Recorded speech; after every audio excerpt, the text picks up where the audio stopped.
বজাত আৰক্ষীৰ নামত ধন সংগ্ৰহ কৰা 2 দালালক আটক। বিলাসীপাৰা সমজিলাৰ অন্তৰ্গত চাপৰগ্ৰাম আৰক্ষী থানা আৰু ৰাণীগঞ্জ আৰক্ষী চকীৰ নামত অবৈধ গৰু আৰু মহৰ সৰবৰাহৰ নামত ধন সংগ্ৰহ কৰা মহিবুল ইছলাম, বিটুল আৰু ওহাবুদ্দিন নামৰ 2 দালালক আটক কৰে আৰক্ষীয়ে। প্ৰতিটো মহৰ বাবে 2000ৰ পৰা 5000 টকা সংগ্ৰহ কৰিছিল এই দুলালে। অৱশেষত আৰক্ষীয়ে আটক কৰা 2 দালালক।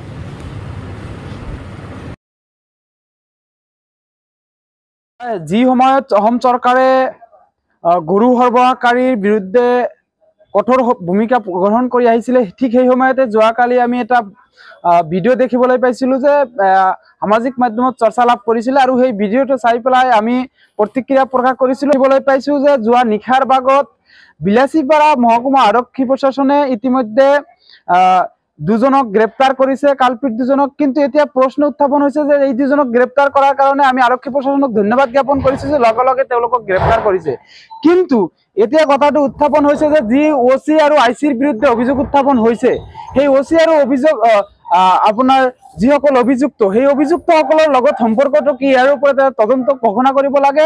আৰু বিশেষ ধৰণে এতিয়া অভিযোগ উত্থাপন হৈছে যে আচলতে লগে লগে সেই 2জনক গ্ৰেপ্তাৰ কৰি বাকী থকা আৰক্ষী 2জন বিষয়া 2জনৰ বিৰুদ্ধে অভিযোগ উত্থাপন হৈছে, তেওঁলোকক আচলতে বচাই দিয়াৰ পৰিকল্পনা কৰা হৈছে নেকি আচলতে